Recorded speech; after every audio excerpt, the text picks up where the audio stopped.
Good afternoon, everyone. Welcome to the PDE conference. My name is Laura Moran. I'm an educational consultant at the Patton Harrisburg office. We're delighted that you're here today, and this session is on close reading with Dr. Timothy Shanahan. Just a few announcements before I introduce our speaker. We have a few publications at Patton that really deal with this topic on close reading. One is called Reading Comprehension, More Than Just Strategies, and these publications can be found on our website as well as if you visit our table during the conference. We also have Teaching Literacy in Content Areas, so please check out our publications around this topic. The poster session is occurring this afternoon. The poster session is occurring Thursday afternoon from 11:45 to 12:30. And the great thing, if you attend that poster session, you have a chance to put your name in a raffle and win 2 nights at the Hershey Lodge. So check out our poster session tomorrow. We also have vendors in the exhibit hall today until 5 p.m. And on Thursday, our vendor hours will be from 7:30 to 3:30. Representatives from the Bureau of Special Education will be in the Great Lobby during Wednesday until 5, Thursday from 10 to 4, and Friday from 8 to 10:45 a.m. So please see them if you have any questions.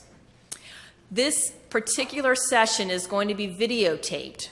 So if you could please silence your cell phones and have them on, and if you need to take a call or anything, or please step out, and please refrain from any kind of sidebar conversations as we're videotaping this session. And finally, we will have snacks. You know, you always come to a conference for food, right? So we will have some snacks. They'll be today at the exhibit hall at 3:45 until 4 o'clock. And then also we will have breakfast on Thursday morning from 7:30 to 8:30 p.m. So those are announcements, and now let me introduce our speaker for today. Dr. Timothy Shanahan is a distinguished professor of education emeritus at the University of Illinois at Chicago. He is former director of reading of the Chicago Public Schools and past president of the International Literacy Association. Professor Shanahan served on the National Reading Panel and helped write the Common Core state standards. He was elected to the Reading Hall of Fame in 2007 and is a former first grade teacher. He is the author of the popular blog www.shanahanliteracy.com. Please welcome Dr. Shanahan.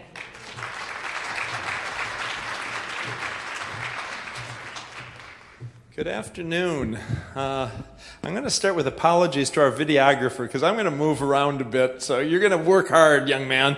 I apologize to you, but this group is here and they'll enjoy it if I can get in their faces a little bit on this stuff. So I'm a former first grade teacher, guys. I learned a long time ago not to trust the kids in the back of the room. And so this allows me to get back. Even back there, I can come back there. This microphone will carry. This is a complicated talk to give in some ways. I'm going to have to work fast because this is probably a longer presentation than the slot will allow. This is one of those topics that when I get around the country and I see what's going on in classrooms, or I talk to curriculum people and teachers, or see what the publishers are putting out in the exhibit halls and so on, and I see this term close reading thrown around a lot, and I see a lot of teaching and initiatives that don't seem very relevant to it. They seem like folks are grabbing onto the wrong parts of it or whatever, which raises a kind of an interesting problem for all of you. And that is, how do you know whether you should listen to somebody about a particular topic or not? Right? I mean, I could be just telling you all kinds of baloney that, you hope that isn't the case, and yet, then why would I see some of the funny things I'm seeing going forward as close reading? Now, of course, the reason why close reading has become a big deal, it's not something new, it's actually an old idea, but it's become something relatively new to the elementary schools and secondary schools, primarily because of I guess we can refer to that the Common Core state standards. The Pennsylvania standards, they just look like the Illinois standards and the California standards. The fact is, the Common Core standards ask us to teach close reading, or do they? And I think, let me just show you. If you look, we're making this big deal, but the fact is there's only one place in all the standards and in all the appendices that go with the standards and all the stuff published with them, the word close reading or reading closely only shows up one time in one standard. And it's actually a kind of a misleading use of it, to tell you the truth. This is from the Anchor standards, that is essentially the 12th grade standards. The first one, read closely to determine what the text says explicitly and to make logical inferences from it. Cite specific textual evidence when writing or speaking to support conclusions drawn from the text. There's not much there. If you think of all the standards across all the grade levels, why is this such a big deal? And this is something that, having worked on the standards, and having argued it out with the folks who actually put this aspect of the standards in, I would have to say, frankly, this mention of close reading is misleading, because close reading is actually built all through the standards, but that term is never used. In fact, in a lot of ways, the standards themselves define what close reading is. And so I guess what I would say to you is the reason for believing me and not some of the other stuff you've seen is, one, I did work on the standards. Two, I challenged, David Coleman. David Coleman is now the head of the College Board. I couldn't think of it. The College Board, and a dear friend, and really the architect of the standards. And he is a really knowledgeable person in terms of literary interpretation and such things.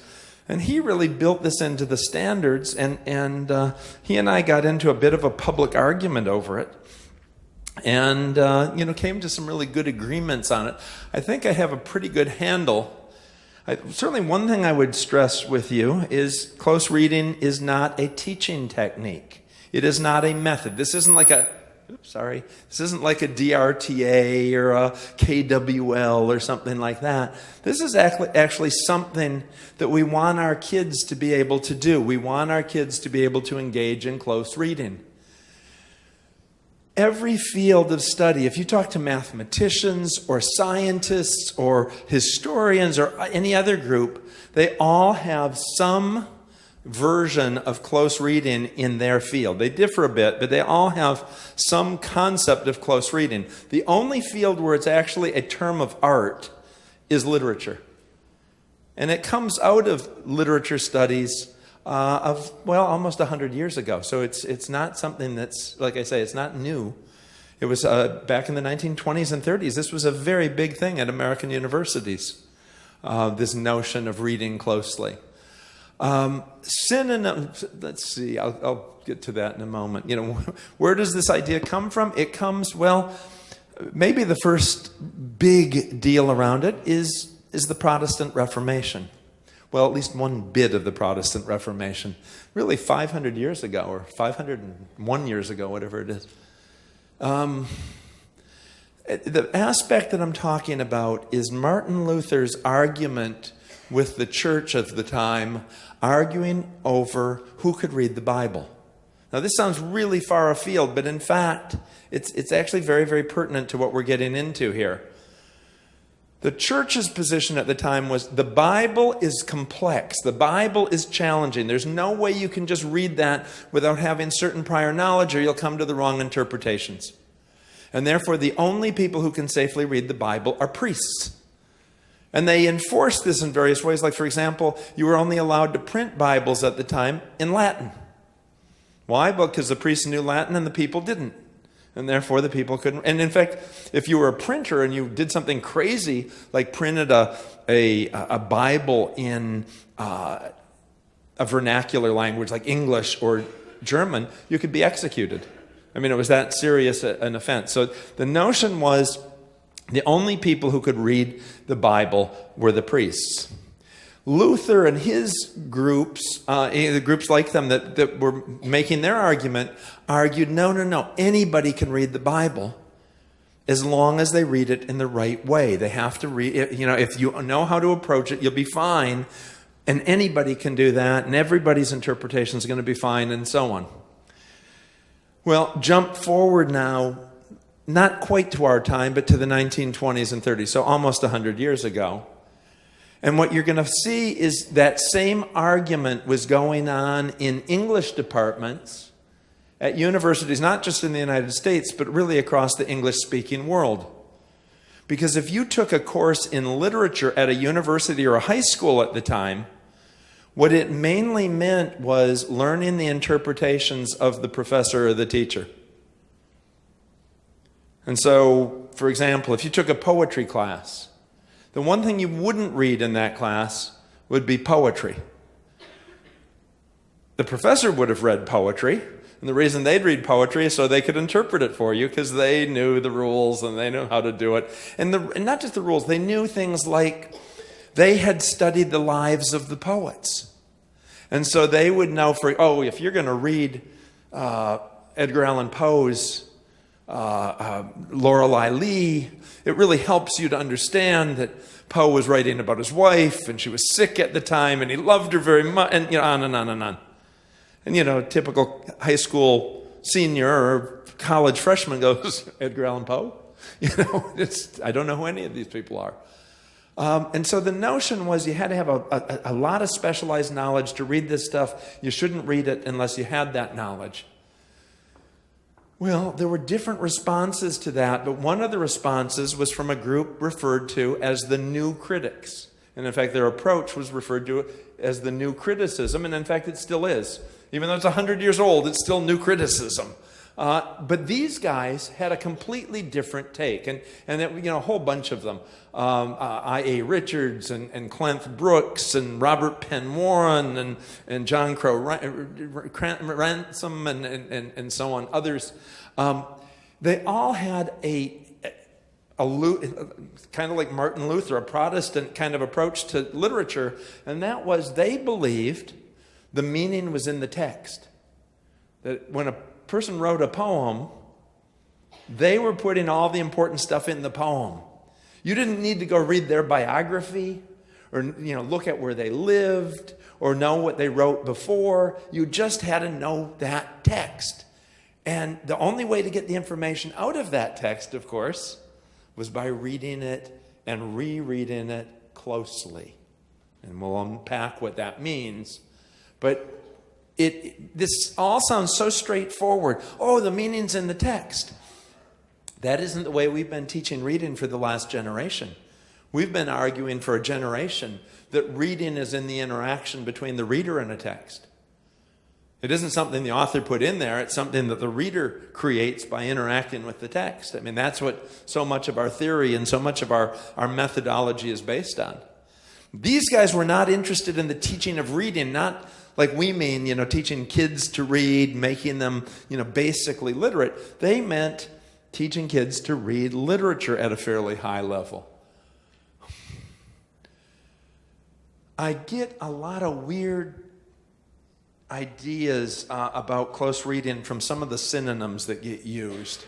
I know I was working with a group of teachers down in Tennessee, and I was going to talk about this, and I had a first grade teacher come up to me and say, boy, I thought this close reading was a really bad idea when we started it, but now I think it's really great, and we do it with our first graders every day. And I said, well, my sympathies, madam. Tell me what you mean. What do you do? She said, well, what we did is we went through all of our core reading program selections, and we went through and made a list of all the facts. John was a farmer. The farm was producing, and we came up with a question for every one of them. And the student can't move on to the next story until they can answer all the questions about this one. In other words, I'd say thorough reading maybe is what she meant. That isn't what we're talking about with close reading. Or I see because you're so focused on the text, it's all the literal stuff. It's anything that the author states explicitly is what close reading's about. No, that's not it either. Better synonyms are things like deep reading or analytical reading or critical reading, but not literal or thorough or even careful reading. Those aren't bad ideas. They're just different ideas. And it's important that you know that. In all versions of close reading that are consistent with the Common Core, in all versions of it, and there are several, the meaning is hidden or embedded in the text. And it needs to be acquired by a reader through careful and thorough analysis and reanalysis. Texts don't just give up their meaning. We have to operate on them. But the meaning is in there. In some versions of close reading, there are actually rules for how you can do this. For example, some of you might have learned... Any English majors in the room? Oh, I can say anything. Oh, I got it. There's somebody. Well, I thought it was free. Have you ever heard of the intentional fallacy? And what the intentional fallacy is, where you start to think about what the author might have intended. And it's, no, you can't know what the author intended. You have to use the words in the text. It's not, but authors do have intention. But that's not what close reading is about. Close reading is about reading the text, not the author. There's a version, and I was going to try to show you a moment or two of it, but we really are pressed for time, and it's online. Some of you may be even already seen this, but I would encourage you to go back and look at it again. There's a videotape that I think the New York State Education Group puts out there, but you could just go into Google or something and type in close reading letter from Birmingham jail. And what it is a videotape of David Coleman explaining a series of lessons for teaching older students, like middle school or high school students, to do a close read of an informational text, Martin Luther King's letter from Birmingham jail. And the reason I'm going to suggest that you go view that isn't to say that's the right way or to say that that's a bad example and I want you to go find, though there's some things in it I disagree with. It's actually, I think it's a pretty interesting take on it. And if you put that video together with what I'm going to show you today, I think you'll start to develop a really rich concept of this. Because what I'm going to do is, since he did informational text, and he did it for older kids, and that example's available to you for free, so I don't have to worry. But the tape is only about 18 minutes long, so it's not something, we'd never be able to watch it. Yes, you would. It's quite reasonable. I'm going to go the other way. I'll show you something aimed more at younger kids, and I'll use literature, so you'll build a concept. In other words, I'll give you two very different versions, and I think that's a nice thing to do. The version that I learned as a young man and that I think is really infused in your standards is one that's presented in a book by Adler and Van Doren. It's not a new book. It's a book that was published in 1940, though it's still in print. Mortimer Adler was a philosopher, and he was the great books proponent. He was the guy who thought everybody should be reading the great books. If there are libraries in Pennsylvania that have great books discussion groups, Mortimer Adler is the guy to thank for that. Charles Van Doren was he was a professor too. If you ever saw the movie Quiz Show about the quiz shows in the 1950s, he was the guy who cheated. So you can learn about reading from them, but not about morality. They wrote this national bestseller, How to Read a Book. And that's the name of it, but it wasn't really how do you read any book. It was how do you read great books? How do you read Moby Dick? How do you read the Iliad? How do you read, Hume's philosophy? And what they said was that to read a great book, that has that great depth of meaning, you have to read the book multiple times. You're never going to get it just reading it, like you might USA Today. You really have to read it. And so what they said is that there are multiple voyages that you go on to this interpretive sea. And the first one, frankly, your job is to figure out what the text says. Get at if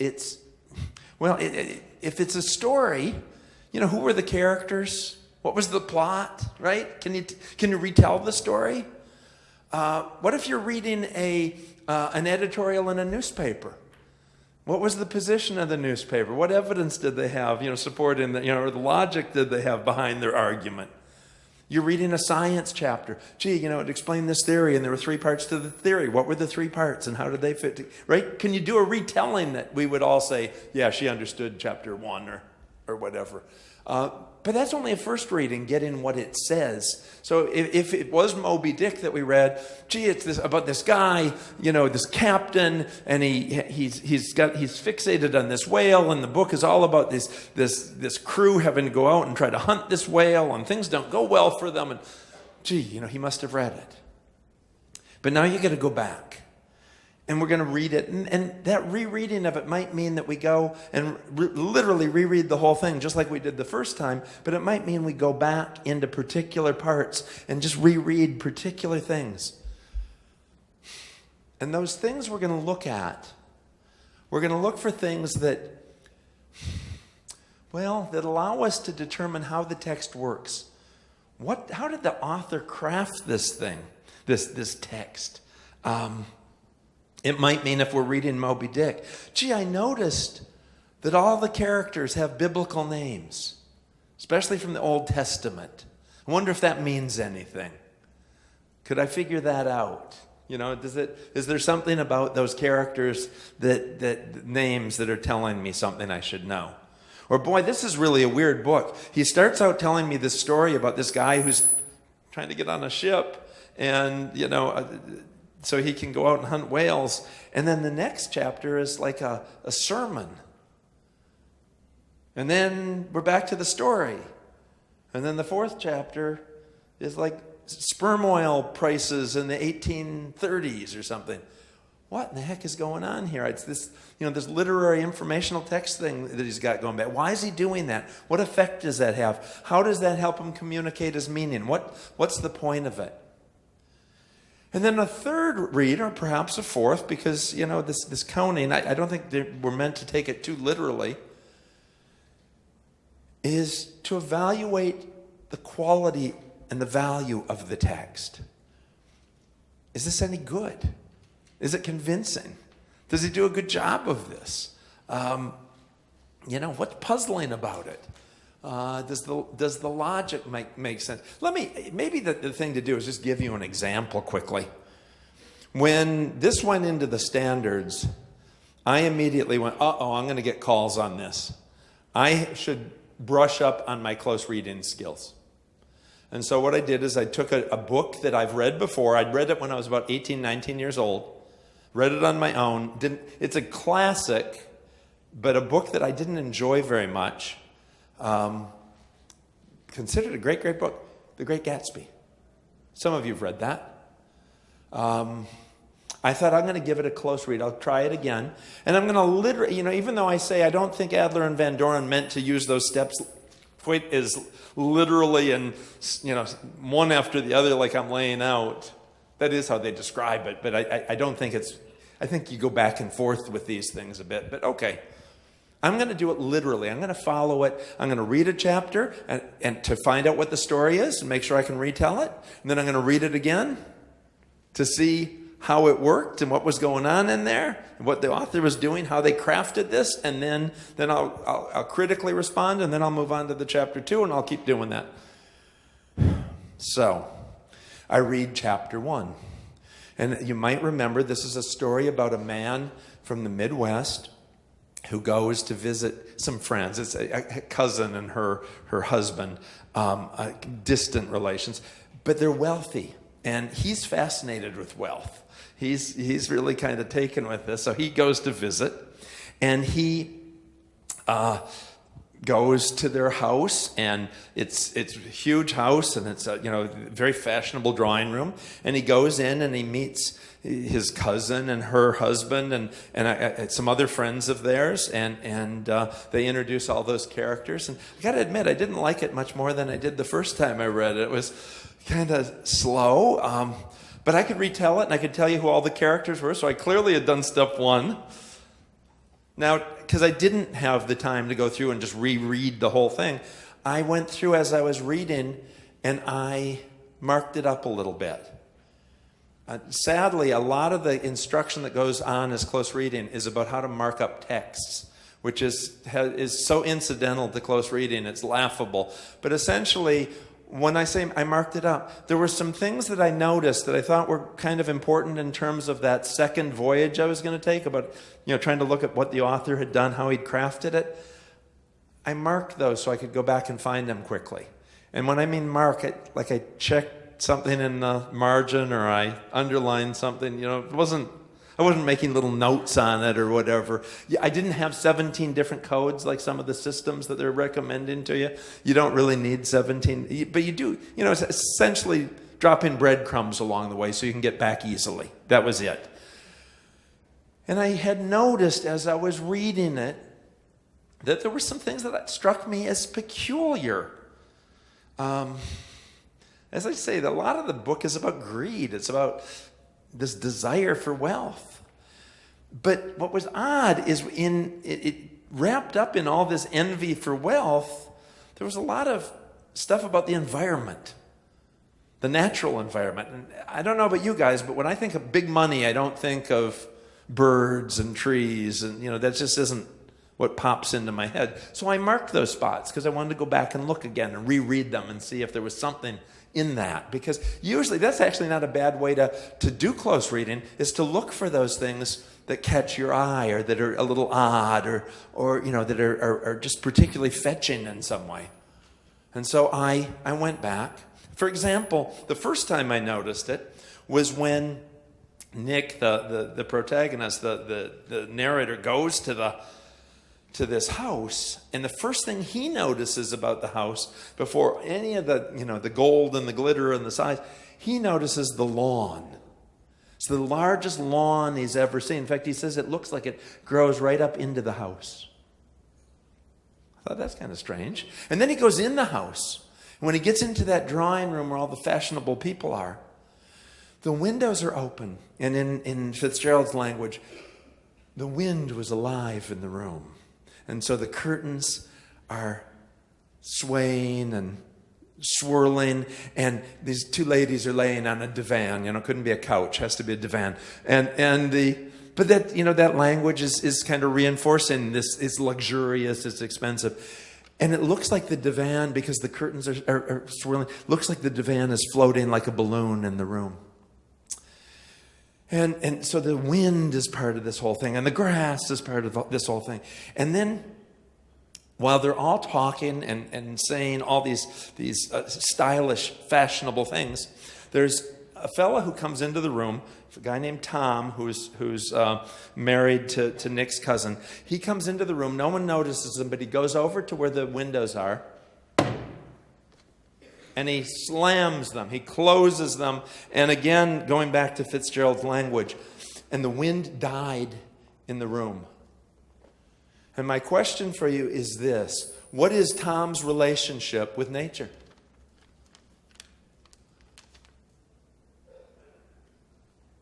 Not good, right?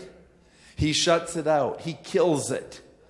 He's kind of anti-nature. Anyone remember Tom's wife's name?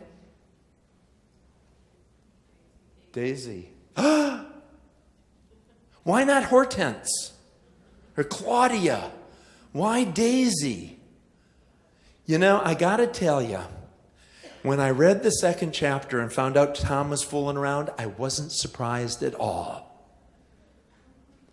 What I'm describing to you is what we mean by looking at how the text works, right? Why his word choices, how he organizes the information, what he puts next to each other, tells you things It's not just reading literally or even drawing the immediate inferences. It's actually getting at why these word choices, why these names. And in fact, it turns out that if you follow The Great Gatsby all the way to the end, even the last sentences, there's all this stuff about nature. It still keeps taking you back to all the greenery. And in fact, not only is Daisy a flower, but the woman that Tom's fooling around with, myrtle, a very different kind of a plant. Are these just accidents? Is this something that the author didn't intend, or is it something that he did intend? Close reading, the belief is it's in the text. And so that's why you give a text a close reading, so you can draw those insights. I've got to tell you, I enjoyed The Great Gatsby a lot more than I did the first time, when I could see the art of it, when I could see how it actually worked, what Fitzgerald was up to.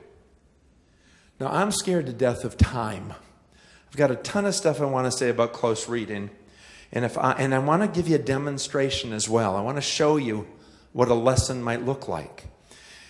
If I tell you everything that I want to tell you, there's a good chance I won't get to do the demonstration. So let me tell you a little bit, and then I'll jump into the demonstration, and then I'll come back and do whatever we have time for.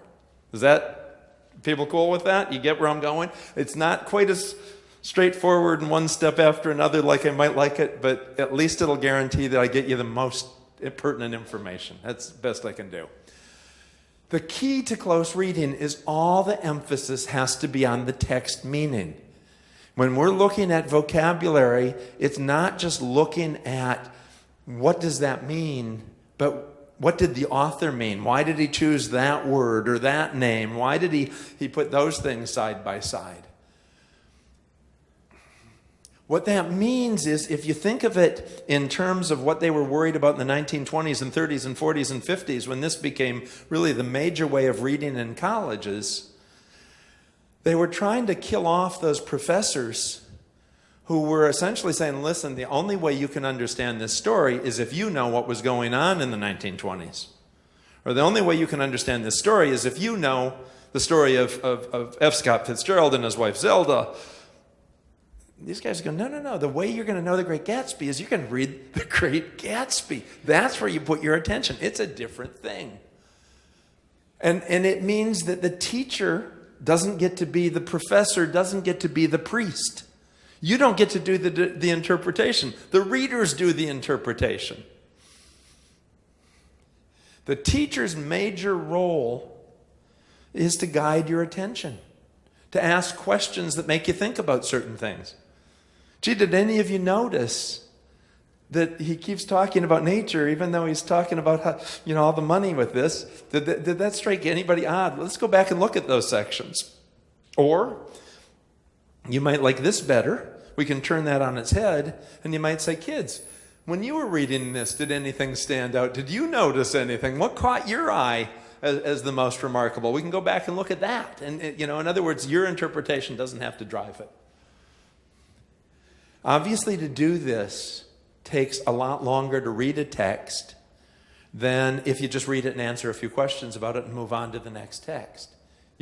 So you don't want to do this with every text. That first grade teacher said, we do this every day. I was kidding a little bit about, my sympathies. But the fact is, you only want to spend this kind of time and effort on texts that really have deep value, either aesthetically or content-wise, right? It wouldn't make any sense to put in that kind of time. And it's purposeful rereading. It isn't... how many of you teach fluency and do things like repeated reading? Yeah, and I'm a big fan of that. But that has a very different kind of a notion. That is you really are using repetition to try to master particular words or particular spelling patterns and so on.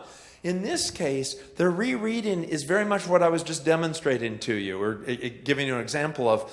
Each time you're rereading, you're doing a different kind of interpretation. You're trying to solve a different problem. And so it's not, oh my gosh, I don't want to read that again. It doesn't get so tedious. I know there's some material out there that says to teachers, close reading is just for short texts, and that's not the case. It's just that practically in a classroom, If you're going to take a text and read it again and again and spend considerable time on it, the longer that text is, the more real estate it takes over. And so it starts to, you start to see why someone would say, wow, if we're going to spend 2 weeks reading the Gettysburg Address and it's only 170 words long, can you imagine if it was a 1,500-word speech, we might be on it till Christmas time next year. And so these are just sort of some practical features. And so I want to, wait a minute, let's see, is there something? Yeah, I can skip all that. I'll come back to it, I really will. Some of these are based on the arguments we had about it and what we concluded we need to do as teachers and so on. But let me start out. I'm going to use a story. I don't know if you know this story, but it's one of my favorite children's stories. So, I didn't use it for any greater reason than that. I assume you can't see this all the way in the back. I'll help you, don't worry. This is a story called The Big Orange Splot. Now let me just say, I'll do a setup for this. This is a first reading, right? We're going to read this story the first time. Remember what I told you about first readings? What do we do on first readings? And in fact, in the language of your state standards, if you look, you have 10 reading standards at every grade level. If you look at those standards, you're going to see those 10 standards are organized into categories. The last item, number 10, is about text complexity. Let's just set that aside for the moment. The other 9 standards are all organized into categories. The first category, items 1, 2, and 3 at every grade level, key ideas and details.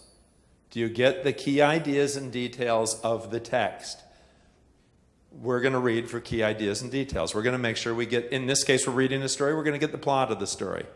The same way that David Coleman in that demonstration might have students doing something like trying to figure out what Martin Luther King's argument was. Can you restate his argument and the 4 parts of it? Okay, first read. Questions should help guide students to think about the most important elements of the text, the key ideas and details. Stories are about significant, meaningful conflicts between man and nature, man with others, man with himself. Human nature and human motivation are central to the action and the meaning of stories, so don't be surprised if I ask questions about such things, right? I'm trying to give you guys some guidance. Questions should also clarify confusions. If you think there's something the kids wouldn't understand, this would be a really good time to ask. So, okay, with that said, let's jump into this. The Big Orange Splot by Daniel Pinkwater. Mr. Plumbean lived on a street where all the houses were the same. He liked it that way. So did everybody else on Mr. Plumbean Street. This is a neat street, they'd say. Then one day, a seagull flew over Mr. Plumbean's house.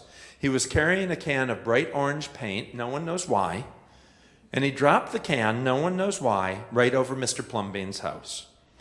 It made a big orange splot on Mr. Plumbean's house. Ooh, too bad, everybody said. Mr. Plumbean will have to paint his house again. I suppose I will, said Mr. Plumbean.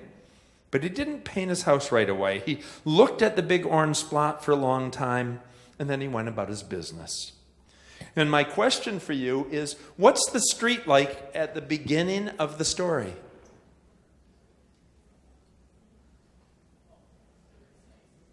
Everything's the same. Conformity. Okay. And, because this is hard to see, obviously I'm not going to ask you as many questions for text evidence. How do you know that? Well, you could reread it. Mr. Plumbean lived on a street where all the houses were the same. I would do it more with kids than I'm going to do it with you today, partly because of this, but I also want to make a point. When I watch these lessons, we've gotten crazy with this asking for text evidence. It's over the top. When I read, I don't try to look up every single point, right? So what's this character's name? Mr. Plumbean. How do you know? It says Mr. Plumbean, right in the first line. Okay, where did he live? On a street. Where does it say that? It's like, come on. It's quite sensible to use text evidence and to require text evidence and don't just let kids make claims, and yet you don't do that with every single thing. We kind of overdo it. I'll underdo it a bit today. How do people feel about, you say that the houses were all the same and it was conformity. How did everybody feel about it? They liked it. What do they want? What are these people's goal? They want everything to be the same? There's a neatness to it, absolutely. Fair enough, guys. Okay. What happened to Mr. Plumbean's house? I'm asking that because it's a key plot point. I wouldn't do this with the kids, what I'm doing right now. Why? What happened? Seagull decorated the house. We can move on. The neighbors got tired of seeing that big orange spot. Someone said, Mr. Plumbean, we wish you'd get around to painting your house. Okay, said Mr. Plumbean. He got some blue paint and some white paint, and that night he got busy. He painted at night because it was cooler. When the paint was gone, the roof was blue, the walls were white, and the big orange spot was still there. So how do the neighbors feel about the spot? Why don't they like it? It's not the same, makes his house different than theirs. Okay, fair enough. So what do they do about it? Tell him to paint it. And now listen carefully to this question. How do the neighbors think Mr. Plumbean feels about the spot on his house? They think he feels the same as them? And see, this is one of those times where I'd say, let's go in and look. Because if we go back to the previous page, you'd find Mr. Plumbean lived on a street where all the houses were the same. He liked it that way. See, that would be really useful to go back to. You couldn't do it. You don't even have it in front of you. So you understand why I'm doing what I'm doing. Okay. What did Plumbean do when they asked him to paint his house? He painted it, but something funny going on here. He preserved that spot. Why did he do that? He likes it. He wants to be in control. He doesn't want to be controlled. He doesn't want the neighbors telling him. Other possibilities. He likes being different. Boy, it started, everyone was the same, but he liked being different maybe. These are good. Good. Let's go on with this. Then he got some more paint. He got red paint, yellow paint, green paint, and purple paint. In the morning, the other people on the street came out of their houses. Their houses were all the same. But Mr. Plumbean's house was like a rainbow. It was like a jungle. It was like an explosion. There was the big orange spot, and there were little orange spots. There were stripes. There were pictures of elephants and lions and pretty girls and steam shovels. The people said, Plumbean has popped his cork, flipped his wig, blown his stack, and dropped his stopper. They went away muttering. How do the neighbors react to how Plumbean decorates his house? Shocked. They're not happy. What do they say about him? They think he's crazy. Very good. Let's go on. Let's go on. That day, Mr. Plumbean bought carpenter's tools. That night, he built a tower on top of his roof, and he painted a clock on the tower. The next day, the people said, Plumbean has gushed his mush, lost his marbles, and slipped his hawser. They decided they would pretend not to notice. The neighbors were upset about the decorating, so what did Plumbean do? He added to it. He did more. Very good. And why did this is an odd thing. You know, they decided they would pretend not to notice. Why did the neighbors pretend not to notice?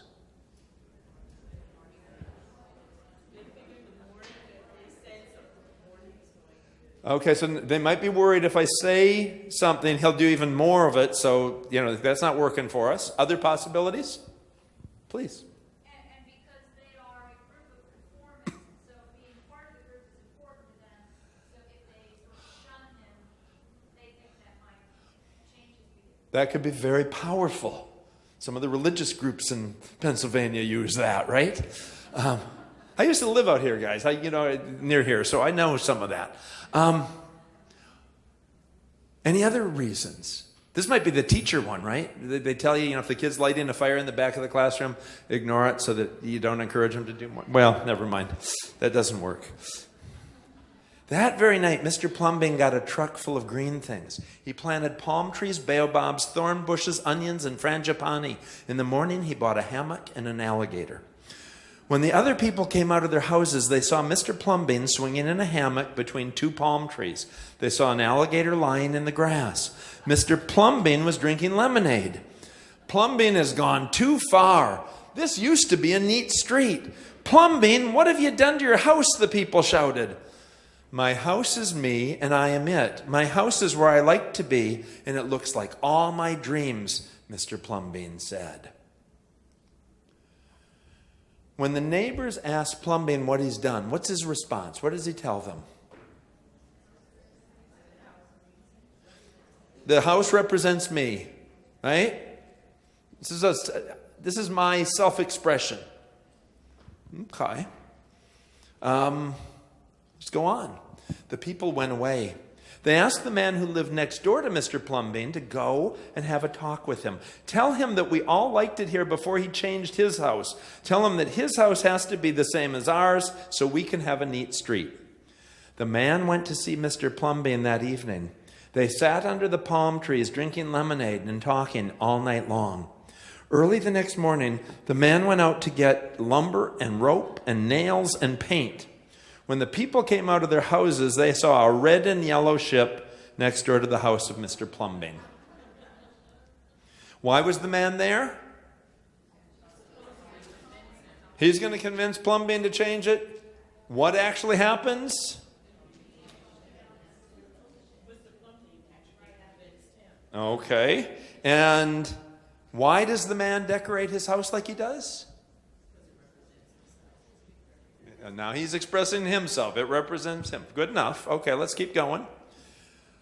What have you done to your house? They shouted at the man. My house is me and I am it. My house is where I like to be. And it looks like all my dreams, said the man who'd always loved ships. He's just like Plumbean, the people said. He's got bees in his bonnet, bats in his belfry, and knots in his noodle. What do the people say about this guy? He's crazy. Okay. Then one by one, they went to see Mr. Plumbean late at night.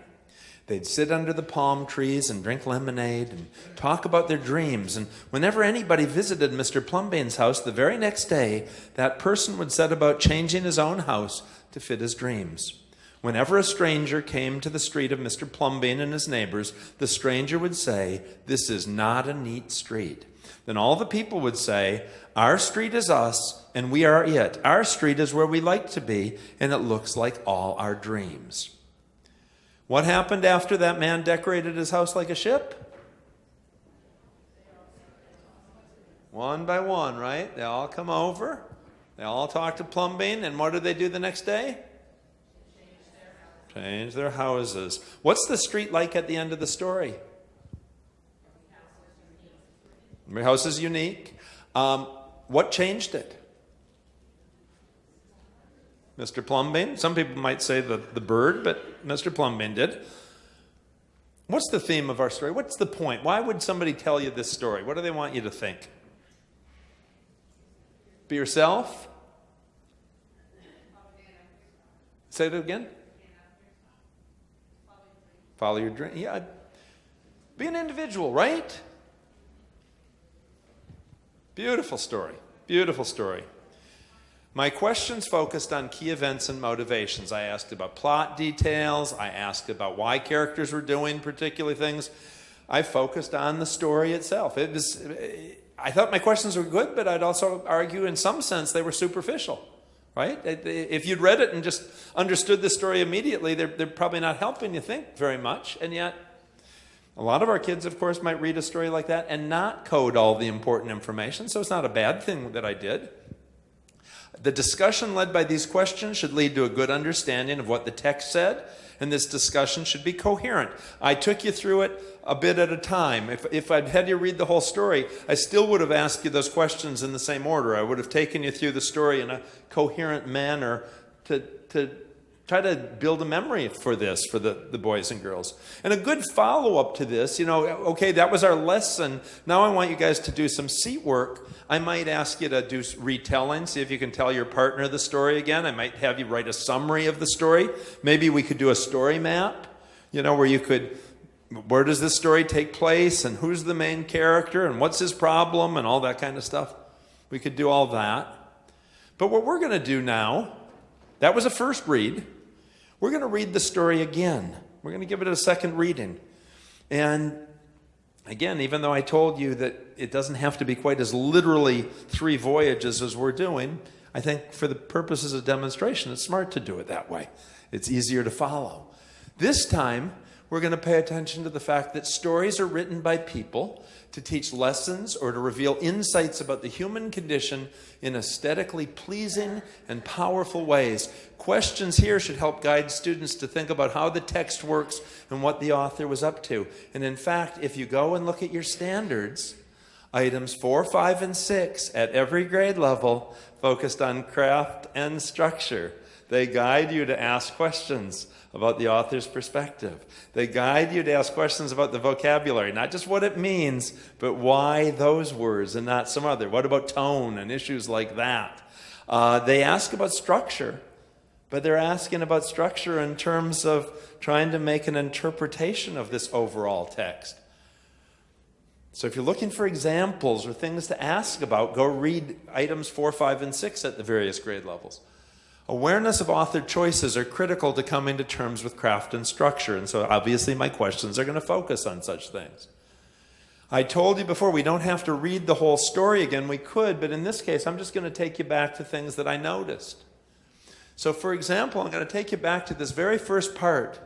This is where they're telling us that the houses are all the same, and it says, he liked it that way, so did everybody else on Mr. Plumbean Street. This is a neat street, they would say. And my question is, all this section, all this first 2 paragraphs, really, the underlined part and even the sentence before it, are all about setting. Why is the setting of this story so important? Not what is the setting, but why does it matter?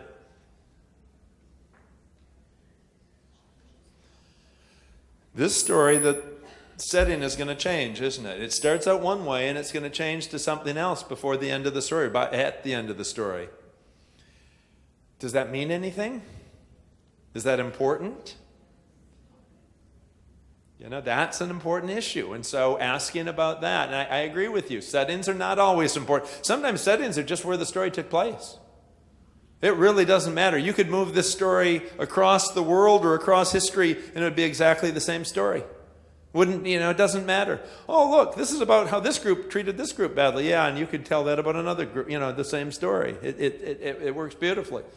Settings are not always important, but in this case, they help establish the conflict. What do all the people want? I want all the houses the same. What does Plumbean do? Starts changing that, absolutely. The street is a certain way at the beginning. It's going to be altered in important ways that instigate actions on the part of the characters. The author uses it to tell why the actions take place, not just where they take place. I will not always ask kids about settings because settings don't always matter. But when they matter, I want to talk about them. That's important. Look at down here. This is after the bird drops his, can of paint on the house. And everybody's, oh, too bad. Mr. Plumbean will have to paint his house again.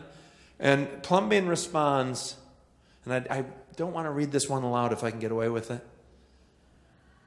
And I want to know, what's Plumbean thinking here?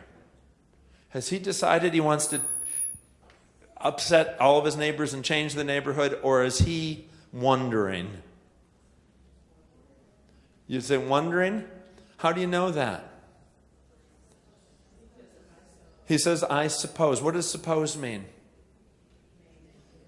See, here's a case that the issue about suppose isn't, I've got a vocabulary issue. The issue is it reveals the use of that word instead of some other word is revealing something important about Plumbean here. Think about it. If this guy sees a spot on his house and goes, that's it, I'm changing the whole neighborhood, he's a jerk. Are we supposed to like Plumbeen or dislike him? Then he can't be a jerk. If we're supposed to like him, if you're right about that I'm supposed to be sympathetic towards him, then he better be very thoughtful about what he's doing. And so he probably says something like, I suppose, gee, I like that splot, but I know you guys would like it changed, so I suppose I'm going to have to paint it.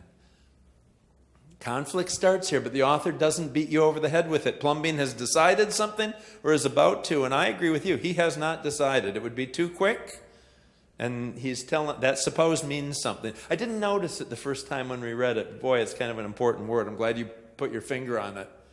And look at this one. This is, now they're tired of seeing, he's let the splot linger, and they're tired of it, and they say, we wish you'd get around to painting your house. And again, well, in fact, look at what the question is. How does he say those two letters that he says? He says the letter just before P and the one right after J. How does he say? What does he sound like when he says that? Is he reluctant? Is he happy? Is he passive? Oh, you want me to paint my house? Okay, I'll paint my house. That's the kind of guy he could be. It could be, okay, I'll paint my house. Who is this guy? Which is it? How do you think he said it? What? Reluctant.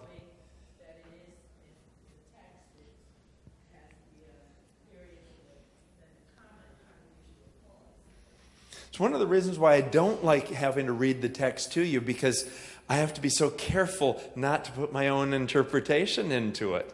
And this one, it really matters what he sounds like. I agree with you. I think you're right. I think he sounds reluctant. I think he's still dragging his feet. I would love to leave that splot, but my neighbor, and maybe even decorate around it, but I love these people. I get where they're coming from. That's what I think he's doing. I agree with you. Oh, and then look at this one. This is really important. The next paragraph, I underlined it. He painted at night because it was cooler. Why does the author tell you that?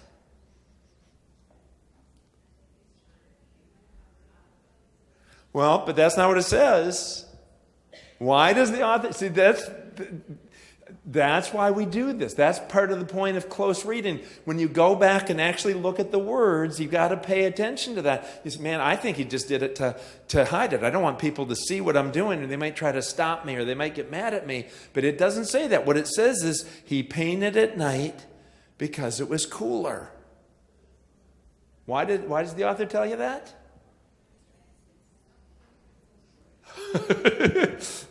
Remember, Plumbeen didn't write this. There's a narrator. Somebody else is telling the story. She's saying, well, maybe Plumbeen is trying to cover it up from himself. He wants you to think that. What do you think? I think he told us that because the neighbors were already upset. So when they're in their houses and not out there, it's much cooler because they're not upset. Oh, you're thinking cooler doesn't mean cooler like meteorologically cooler. You're saying it's cooler in terms... Well, that's an interesting interpretation. That's exactly what close reading is about. What you just did is a bingo. It's like what I did with Daisy earlier. Bingo, that's pretty exciting. That's really interesting.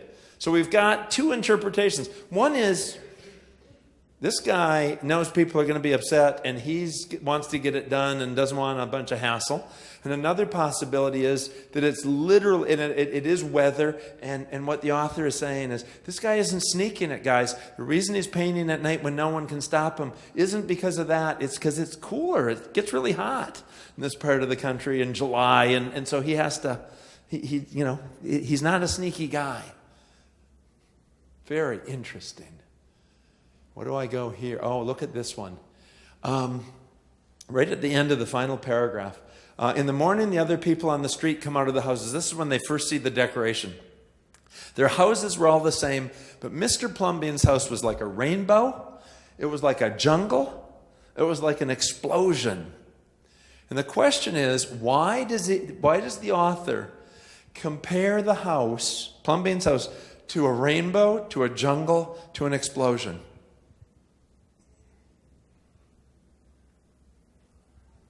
What do you think?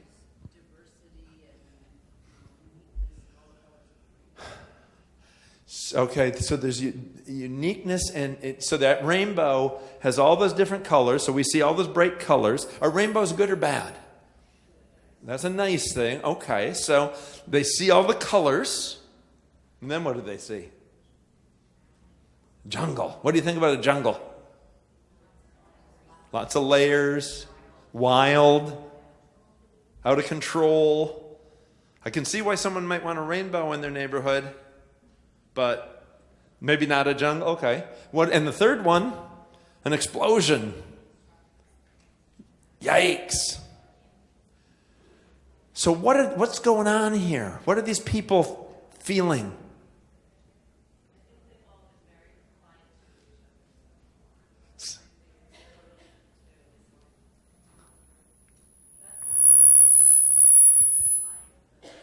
But it's emotional.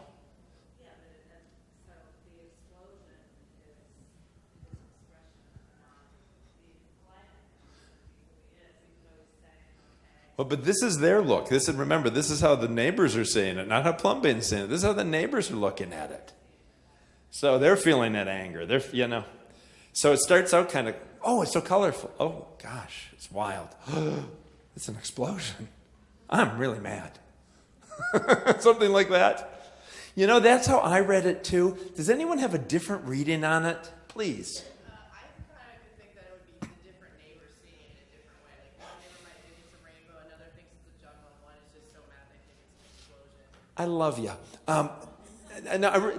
Really, what folks were just going through is exactly how I read it too. And then I had a teacher tell me this, and that's really interesting because I thought that the neighbors changed later when they go sit with Plumbin and drink lemonade. But if you're right, they start to change right here because each of us sees it in an individual, independent way. And that's really kind of exciting because then it just says, just by taking that act, he started to divide or change the neighborhood. Can't really be sure, but that's why you do this kind of analysis. The author describes the house 3 times, each time in colorful metaphorical language. And I do agree with you, and I don't know names, I'm so sorry. Yeah, Mary. Mary, I agree with you that when he's using this language, it's emotional. It's not just, oh, it kind of looked like a rainbow, that meant it had a bunch of colors. Oh, it was kind of like a jungle, that meant there were layers. I think it's kind of pretty. Oh, it's kind of wild. Oh, gosh, I'm mad. I think it's more that. I agree with you on that.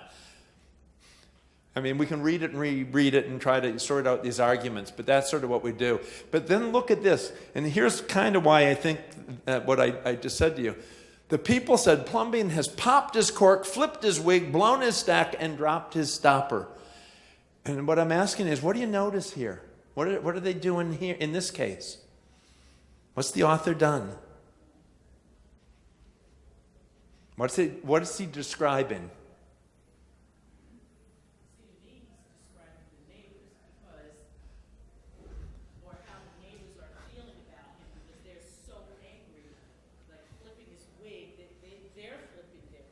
Okay. So you're saying it's revealing their anger. Okay. And what I wrote is, the issue is, why does the author tell you the feelings this way? What he's doing is every time he uses this kind of metaphorical language in repetition, it's a rainbow, it's a jungle, it's an explosion. He's flipped his cork, and he's popped his cork and flipped his wig and blown his stack. It's not just saying they thought he was crazy. They're mad. And then watch this one.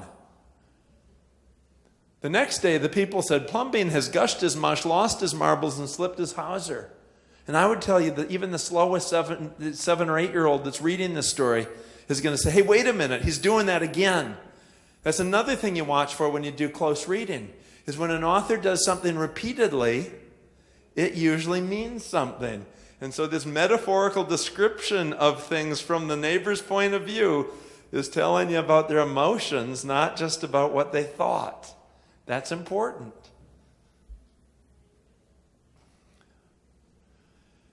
Now we get down here. And what I'm going to say is the author describes Plumbin at the end of this page differently than in the past pages. My house is me and I am it. My house is where I like to be and it looks like all my dreams. What change has Plumbeen gone through? How is he different than he was earlier? He's taking a stand. Remember what he was like at the beginning? What did he say? Okay, I suppose. Now it's my house is me.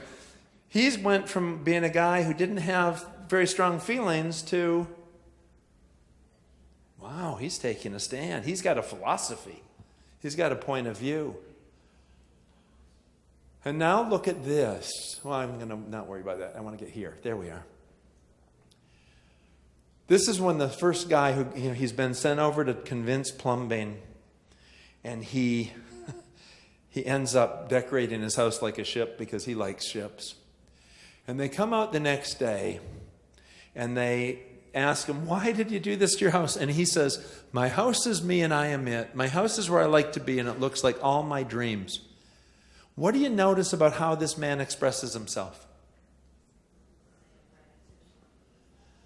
He's repeating something. Who's he repeating? You told me this is a story about being unique, being different, expressing yourself. What's he doing? He's conforming to Plumbeen. This is very strange. And then if we jump ahead to the end of the story, when the whole neighborhood is doing this, everyone says, why did you decorate your houses? Our street is us, and we are it. Our street is where we like to be, and it looks like all our dreams. They're repeating Plumbeen. What did you tell me these people wanted? Conformity. They wanted everybody to be the same. Did they accomplish it?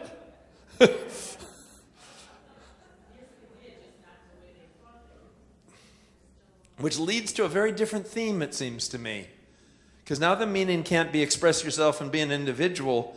It's got to be something more like, if you can't beat them. Which is right? That's kind of a different take. You guys sound very confused. 15 minutes ago, you read a children's story, and you all thought you understood it. Now we've given it a close reading, and you're changing your interpretations. That's the point. That's the point. That's why kids don't get bored with this if you do it appropriately with the right kinds of text and are actually raising the right kinds of questions. Don't take it either that I've taken you through this thing thoroughly. I have not. We could go back and talk all about, remember the bird dropping the can on the house, and it said nobody knew why. What was that all about? That raises issues about fate and God and all kinds of, I didn't even go there. There are probably other things here that maybe some of you saw that I didn't see, which is why, one of the things you have to be careful of is not just to impose your own interpretation. And so giving the kids some places to point out the things that they're noticing. But do you see the difference in the nature of the questions? Now, I've had teachers take this and say, man, this makes sense to me. I'm going to go back to my district and do close reading. I can design a series of lessons like what Tim is showing us in my classroom. And they go back and they do that first day of, reading through that first story. And their principals, who might be observing or whatever, will say, you're not doing close reading. You're not asking enough higher order reasoning questions. One of the things you have to come to terms with is this is completely different than all the comprehension schemes you've worked with in the past. In the past, we would say things like, you have to ask certain questions because we want the kids to practice answering those kinds of questions. And so, we'll use Bloom's taxonomy, for example. We'll generate, or we'll use, a QAR, right? Write their questions and, right, all those kinds of things. This, you don't do that. You worry about the text. What is it that the author is doing here?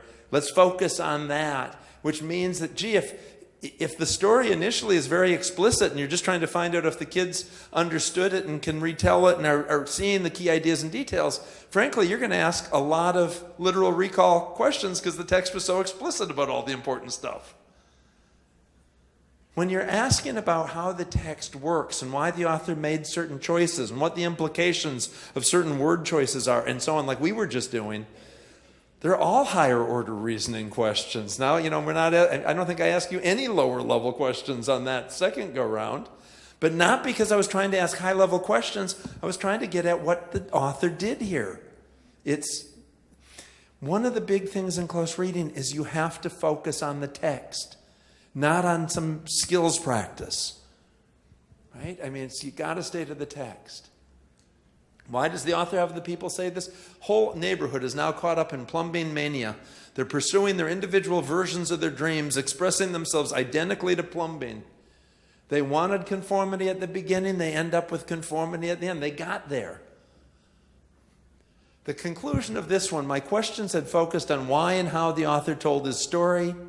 I asked about literary devices. I asked about word choices. I asked about structural elements. I asked about author's purpose, all of which are cued in those standards 4, 5, and 6. A good follow-up would be a critical analysis of the story or some aspect of the story. You know, Mr. Plumbing changes from the beginning to the end. Do the neighbors compare and contrast how Plumbing and the neighbors change? Maybe I'd have them let's do story maps from both points of view, both from, we'll do with the neighbors as the main character, we'll do it with Mr. Plumbing as the main character and see how it plays out differently and compare those. And we're still not done with the story, guys. Because now we're going to do a third reading. And the third reading might not even take us back to the text at all. We might know this text so well we don't even have to read the words of it again.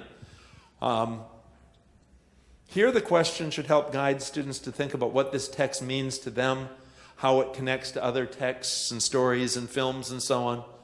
Stories are meant to relate to our other stories and to our lives. This is where we evaluate the quality of it. You know, what's the value of this story? Is this well written? Is this better than some other story? What did this story mean to you? What does it say about how you should live your life? Use information from the story in analyzing this. Do you know other stories like this? Anybody here ever read Ferdinand?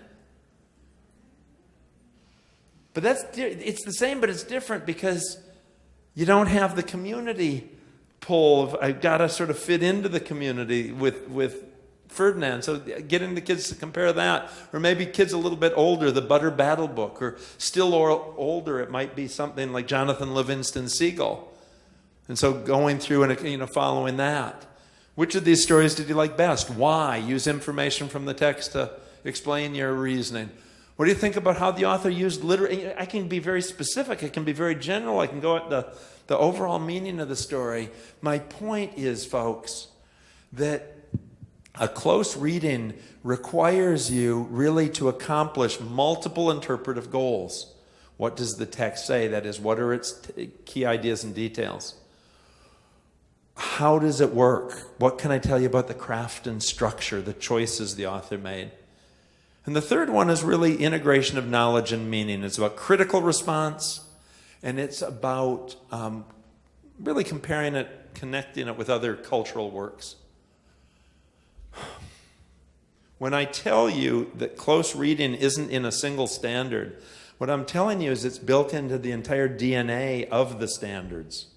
It's not in a little place. And it isn't about things like taking notes or marking up a text in a certain way. There's nothing wrong with marking up a text a certain way so you can go back and find something that you need on the second or third reading. There's nothing wrong with that at all. And yet, how much time is it worth putting into that with boys and girls when they should be focused on the text, on the story? And again, what I said earlier about evidence, text evidence is essential in this. Because we very well might, if you had the text in front of you, we could flip back and forth, and you could say, wait a minute, I think what he's saying on page 3 is a little different than what he was saying on page 4. We can go through that. And how do you analyze that? By looking at the words, looking at what the author has actually said in those spots. But it isn't every time they have an answer, they have to go back and find the page and the paragraph it came from. That's a little crazy. I don't know anybody who talks about text that way or thinks about text that way. I want to show you, I hope that made sense to you, what I just showed you. And I honestly believe if you compare it to what David Coleman did with those older kids and that informational text. So, for example, just to give you a contrast that you could look for, one of the things he does in that series of lessons that he describes is he has the kids read the letter from Birmingham jail, and he asks the kids to do two things. One of the things he asks for is to summarize King's 3 arguments, key ideas and details, and 2, to identify the nature of the evidence that King uses for his 3 arguments. And I hear a lot of teachers, they look at this video and they say it's too sophisticated for our boys and girls. It would be too hard for them to do what he's asking them to do. And what I honestly believe the difference is in what he's doing and what I'm showing you here is, frankly, I asked you all the key ideas and details questions together so you could see what I was doing, so you knew where I was coming from, so you could anticipate and say, well, I don't know why he should have asked that. That would have been a good question too, or, you could have done that.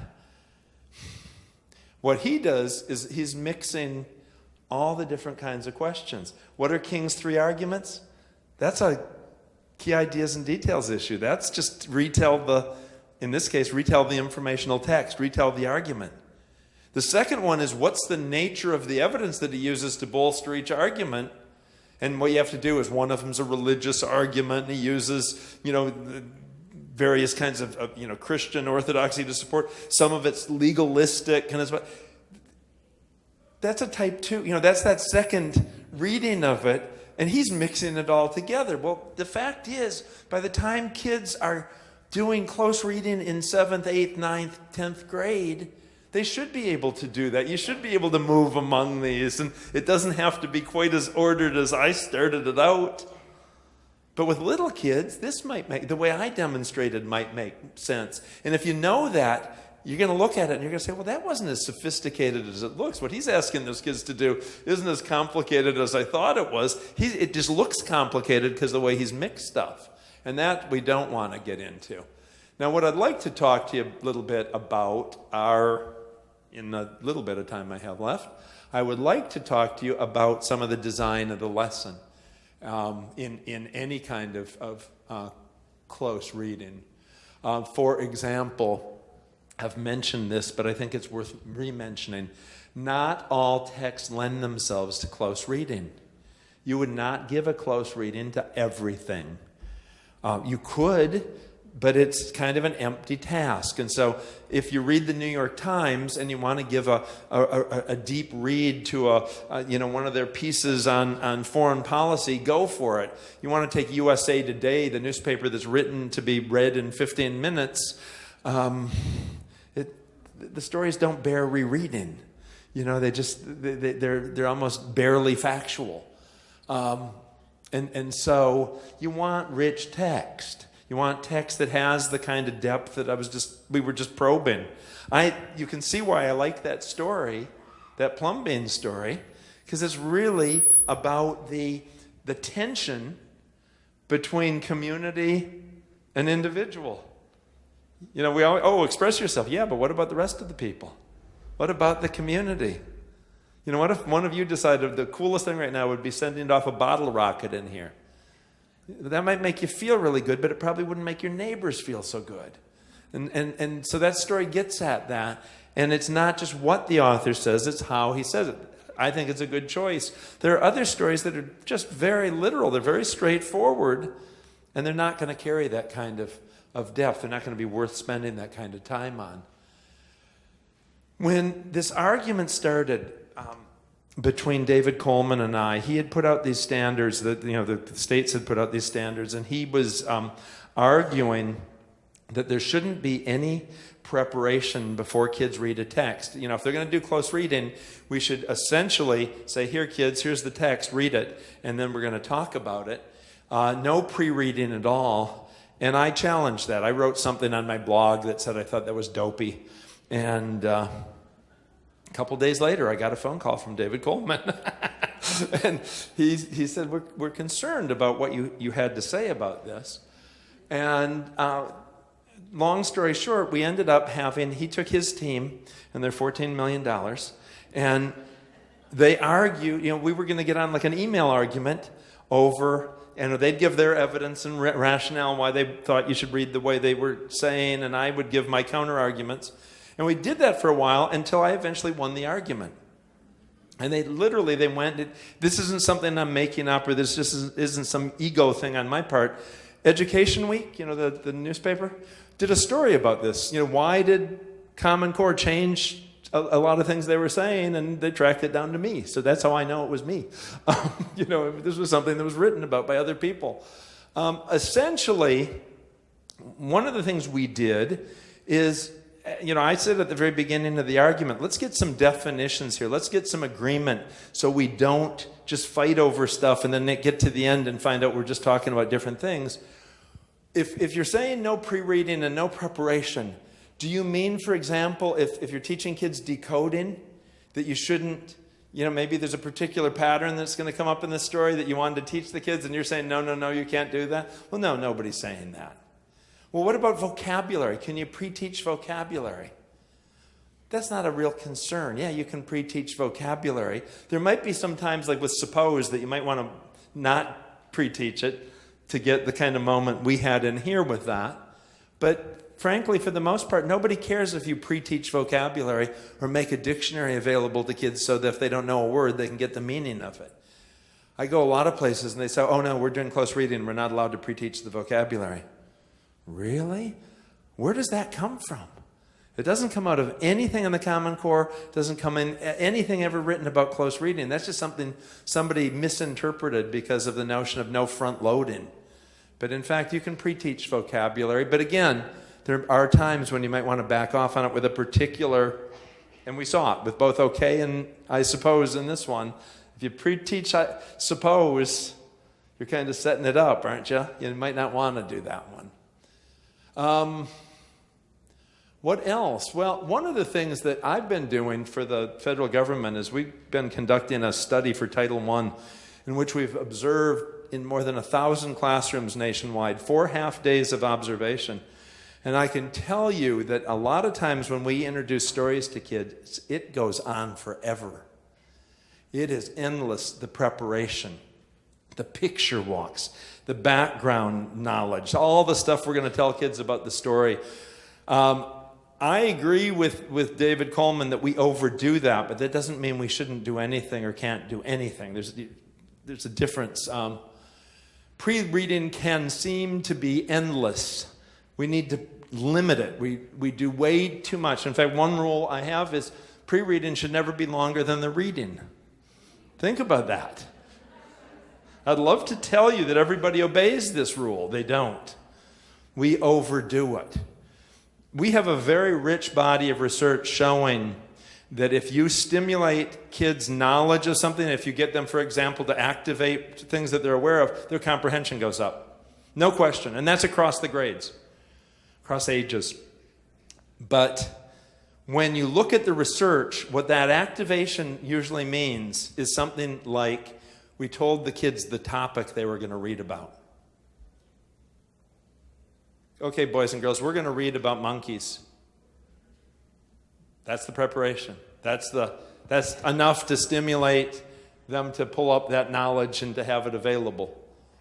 Why do we always have to have a 20-minute discussion of what? Boys and girls, we're going to read about a family that went on a vacation. Tell us about your vacations. Really? How is that going to help us read this story? You know, you had them at, this is about a family vacation. Let's move on. A second idea is let the author do the talking. Try not to reveal things that the author's going to say. If the author's going to say it, you should not be saying it. If the author's going to be saying it, you shouldn't be trying to stimulate somebody else to say it. If it's going to be explained in the text, it shouldn't be explained in the pre-reading. Students need to figure out what a text says by reading it and analyzing the information, not just by, so I'm in big agreement with David. But you still have to give kids enough information for them to have a reason to read and to be able to do the kinds of things I was just describing. A brief blurb or tease is not especially harmful if it doesn't repeat much of the author's message. I used examples in my arguments with them right out of New Yorker magazine. because New Yorker magazine is a close reading magazine. It came out, it started to be published at the time when all these arguments were going on. They've actually relaxed their standards over the last couple of decades, but back in the 1930s, they didn't allow pictures in their articles. You couldn't have any kind of illustration. In fact, right up into the 2000s, you couldn't have any illustration. Well, this is going to be, about an artist and his work. The author has to describe the work. We're not going to have a picture of it.